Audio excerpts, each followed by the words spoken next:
The themes of romances are generally narrative. In the Sephardic repertoire, predilection is given to fictionalized and poetic narratives from the lives of either historical or fictional, generally highborn, characters such as kings and queens, captive princesses, and traveling knights, beautiful ladies, and their servants and slaves. This is from a young researcher, Caterina Garcia. You have a picture here of a couple, okay, and the man is sitting down and drinking coffee. Okay. Now, one of the main researchers of Judeo-Spanish literature and poetry and music, actually, was Samuel Armistead. So he wrote a whole series from the University of California Press, and he wrote in the book that I show the cover, The Folk Literature of the Sephardic Jews. It's based on what are called the chapbooks of a Sephardic Judeo-Spanish musical minstrel called Yaakov Abraham Yonah. Yonah, so he would sing the songs, he would write the lyrics in little pamphlets and then peddle them at his performances in, let's say, coffee houses in Salonika.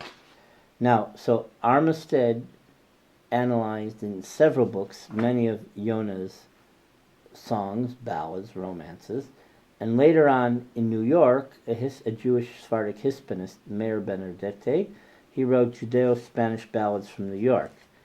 Although not all were collected in New York, but they were based on a lot of the interviews of Sephardic Jews, primarily in Europe, who gave examples of the various ballads. I gave you one example of a ballad.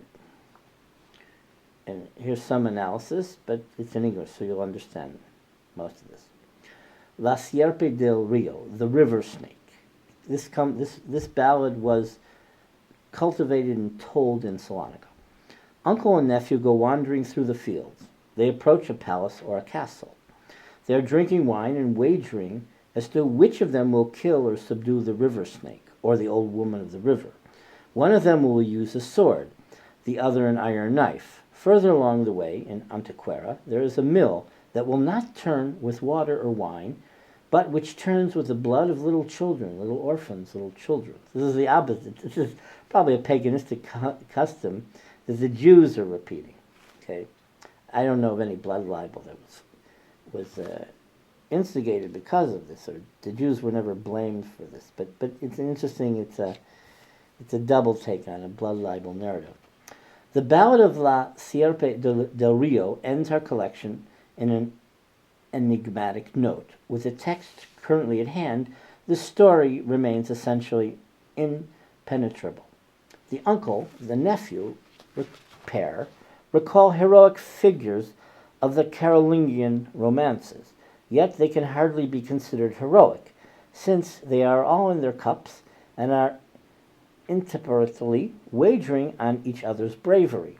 The river snake, or the old woman, or perhaps some connection with Greek folklore and folk song, where fluvial spirits, stichia, frequently occur.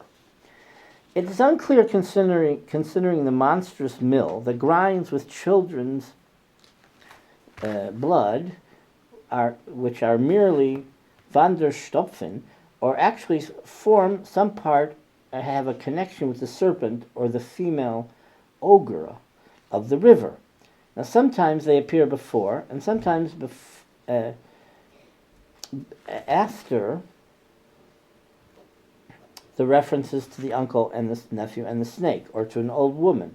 Elsewhere, they're connected to another song. So, in short, there are various versions of the story, and it doesn't only deal with the uncle and the nephew. It deals, maybe there's a woman or a demonized woman, some magical figure and all this is like producing the evil eye.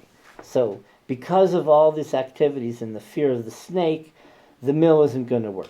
Okay, and so you won't be able to have water. You won't be able to produce bread. You won't be able to make wine. And all these are Sephardic folk tales. So my colleague, Shoshana Weich-Shachak, she talks about the second form of Spanish Jewish ballads, the romancero or the coplas. The actual performance of some romances, as in the Salonican example presented here, observe a concatenation. The last two hemstitches, sung in the second half of the musical stanza, the last two phrases, are repeated at the beginning of the two musical stanza, with the melody corresponding to the two musical phrases. So here, I give in Spanish, the Judeo-Spanish, an example of the cancionero of a woman from Tel Aviv, from Salonika, named Renee Beavis, and she talks about the husband's return. Actually, it's a sort of like a euphemism. It's actually, in Judeo-Spanish, it means more like washing the white maiden. Okay, so you can read the text for yourself. I won't read it for you. Okay, now, cantigas, the cancionero. The second type of Sephardic song is termed the cancionero, and is composed of cantigas, songs that are well known in the Balkan Ottoman empire areas, and contests in North Africa. These are mostly lyrical songs with a strophic A-B structure, with only the second and fourth lines rhyming, and a refrain following each stanza, frequently sung to a different melody than the stanzas. Cantigas are typical for their textual variation and versatility, and they are often strongly influenced by the musical traditions of the environment. Some Sephardic cantigas are even known to be translations or parodies of Turkish songs. Cantigas present no textual continuity.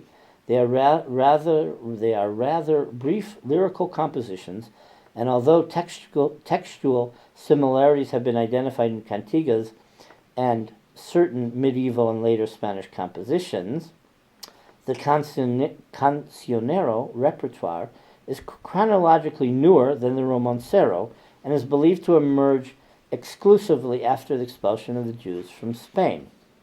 Like the romancero, the cancionero is also a repertoire sung primarily by women, but conveying a different social function. While romances are songs mostly destined to the private domestic sphere, cantigas are songs of celebration.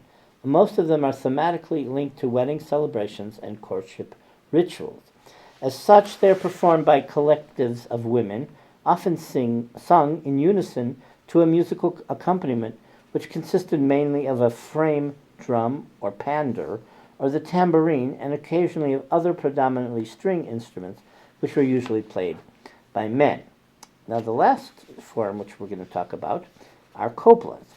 These are strophic compositions, but in contrast with the cantigas, they are narrative episodes with historical, political, or paraliturgical themes, such as the so-called recreational songs. They are generally musically indebted to the traditions of the areas that the Jews inhabited.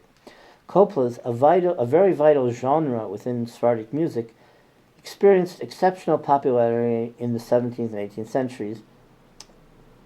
In the 19th century, they were composed by known authors and subsequently printed in songbooks, which contributed to their popularity, especially in the Sephardic centers of Salonika and Istanbul. The vitality of the genre is documented by the fact that there have been coplas composed up to modern time.